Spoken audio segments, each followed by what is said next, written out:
Thank you very much. Just a few moments ago, I hosted a historic call between Prime Minister Benjamin Netanyahu of Israel and King Hamad Al Khalifa of Bahrain. Both leaders expressed their condolences as well to the American people on this very, very tragic, horrible event that took place on September 11th. And they very much meant it. I want to thank them for that. There's no more powerful response to the hatred that spawned 9/11 than the agreement that we're about to tell you. You will hear something today that's, I think, very, very important for not only the Middle East, but for the world. In the spirit of peace and cooperation, both leaders also agreed that Bahrain will fully normalize its diplomatic relations with Israel. They will exchange embassies and ambassadors, begin direct flights between their countries, and launch cooperation initiatives across a broad range of sectors, including health, business, technology, education, security, and agriculture. This is a truly historic day. There had been 2 peace agreements with Israel in the last 72 years. This is now the second peace agreement that we've announced in the last month, and I am very hopeful that there will be more to follow. I can tell you there's tremendous enthusiasm on behalf of other countries to also join, and we think ultimately you'll have most countries join, and you're going to have the Palestinians in a very good position. They want to come in. They're going to want to come in because all of their friends are in. But we have tremendous enthusiasm for coming into the deal. I want to thank the group of very talented people behind me, and you're going to be hearing from them in a second. But it's just a very historic day, a very important day, and so interesting that it's on 9/11. It's such a great time. We didn't know this was going to happen in terms of the timing, but it did happen, and we're very honored by it. When I took office, the Middle East was in a state of absolute chaos. I've restored trust with our regional partners, and together we've eliminated the ISIS caliphate 100%, isolated the radicals who pervert Islam and sow instability. Today, nations across the region and throughout the world are joining together, united in their determination to build a better future, free from the evils which perpetuate terror. And I think you see that. I think you see that happening very, very strongly. I also spoke with King Solomon of Saudi Arabia, and we talked about this, and he's a great gentleman, and what they've done in terms of fighting terror is a much different ball game than it was before we attained this office. The fact is that Saudi Arabia was doing things that they're not doing anymore, and so are other countries and neighbors. They are doing things that they just would never have done. Their levels and their all of the things, all of the many elements of fighting and hate, they seem to be evaporating, and we'll find out very soon, but they seem to be evaporating. So things are happening in the Middle East that nobody thought was even possible to think about, and that's what's going on right now. Bahrain has agreed to join Israel and the United Arab Emirates and by the way, I want to thank Mohammed, who's a great leader, a truly great leader, at the White House on Tuesday. So they'll be here on Tuesday for the signing of the Abraham Accords. The significance of the signing will be elevated from an already historic breakthrough to one representing a previously unthinkable regional transformation. And that's exactly what it is. It's unthinkable that this could happen and so fast. And as you know, when we did the original signing which will actually take place in terms of official on Tuesday, United Arab Emirates, people thought that was amazing. And now they're hearing this, and they're also hearing from other countries because they understand that other countries want to very much come in. On this occasion, I want to thank the leaders of Israel and Bahrain for their vision and courage to forge this historic agreement. Their leadership is proving that the future can be filled with hope and does not need to be predetermined by conflicts of the past. You know all about the conflicts of the past. They're very legendary. There was a lot of problems going on, but we've been able to work things out to a level that nobody thought possible.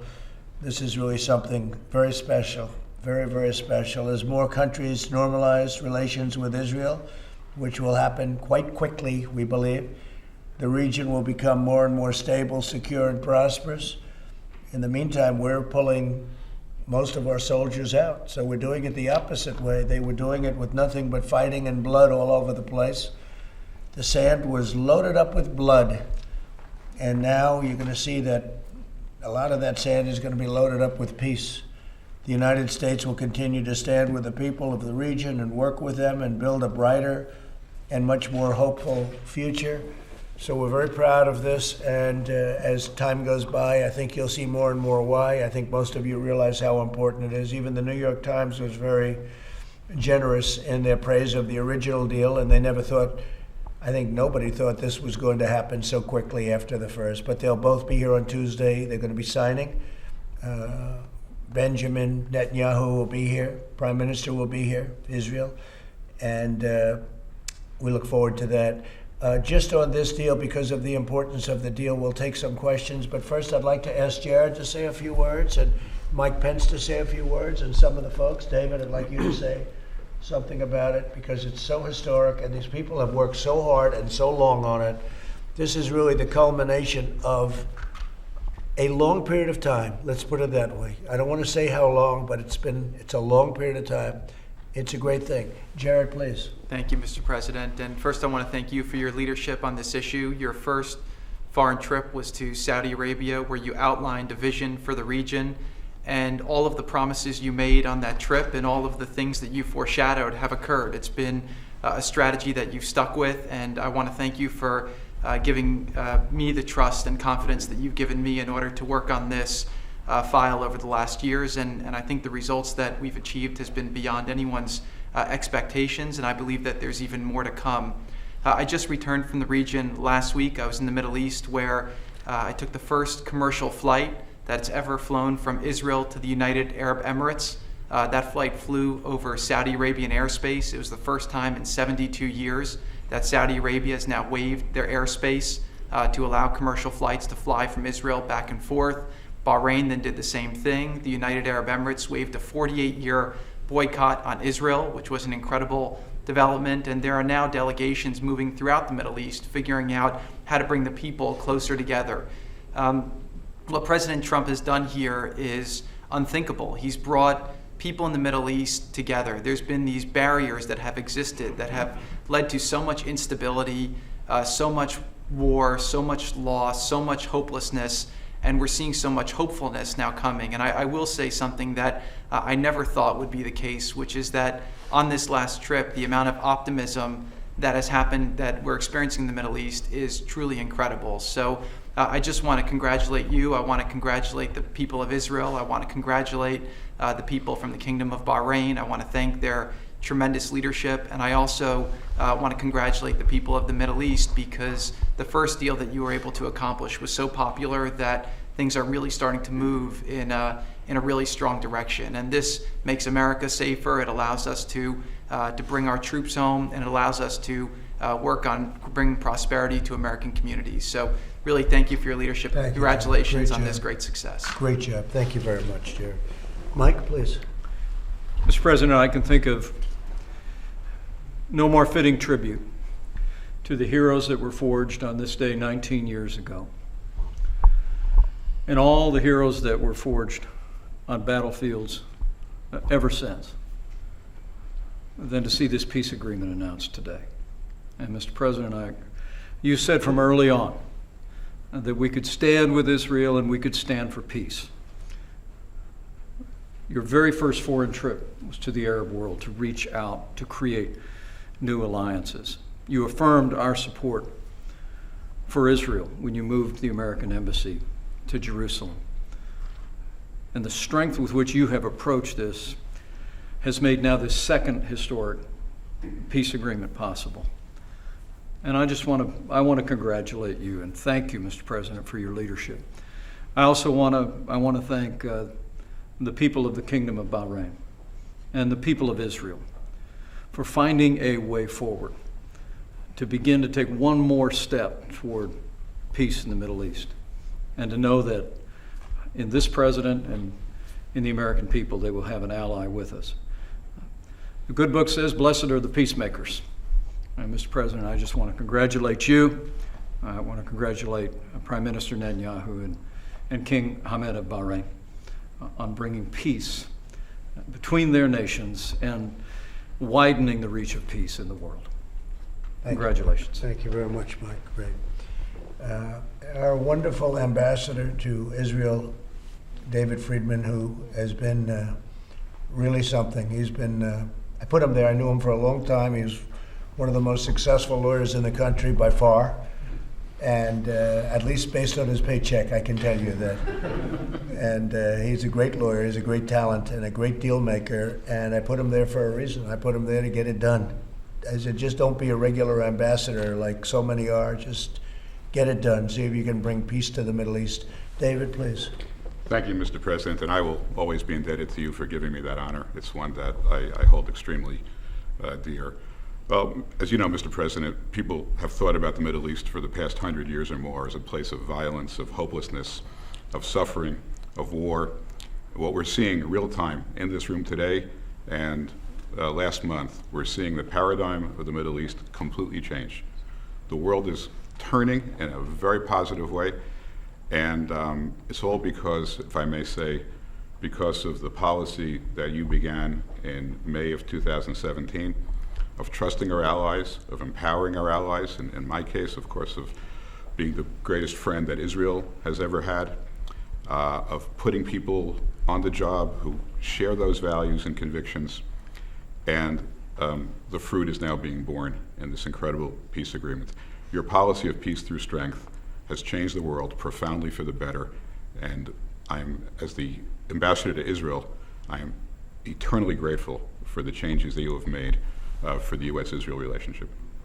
Thank you, David. Great job. Thank you. Avi, please. Thank you, Mr. President.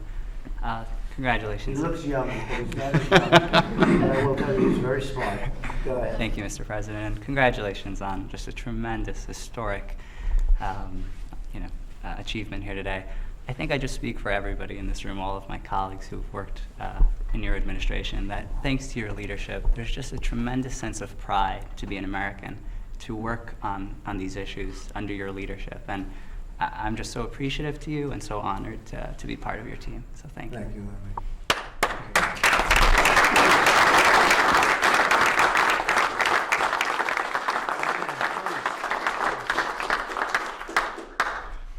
Mr. President, I think historians will look back on these two peace agreements as the beginning of the end of the Arab-Israeli conflict. And you talked about the journey to get here. And I remember I heard you pledge when you were in Riyadh and when you were in Israel. You pledged that you would strengthen America's friendships and to build new partnerships in the pursuit of peace. And you've kept that promise, and we see that very clearly today. Rather than appeasing America's adversaries in the region, you recruited America's allies. And you focused on shared interests and shared threats. But you also asked them to shoulder their part of the burden and to fulfill their end of the obligation. Nations rallied behind it. And as a consequence, the foundation has now been laid for great things in the coming years. Great. Well said. Thank you very much. Would you have anything to say? Mr. President, on behalf of soldiers, sailors, airmen, and Marines, thank you for your bold leadership and Sheikh Mohammed's bold leadership, Prime Minister Netanyahu's bold leadership, King Hamad's bold leadership, Sheikh Mohammed bin Zayed again. Your bold leadership, what we've tried for the last 100 years, has not worked. I think it's very fitting that on September 11th, we honor those special operators that we've buried and lost with peace. And this is a way to beat terrorism at the end of the day. So we're honored and privileged, and thank you for your leadership. Well, I had a lot of bad thinking, a lot of bad concepts, a lot of things that I never thought were going to work. These were the ones that we were relying on to make the deals, and they wasted 35 years. They wasted many, many years.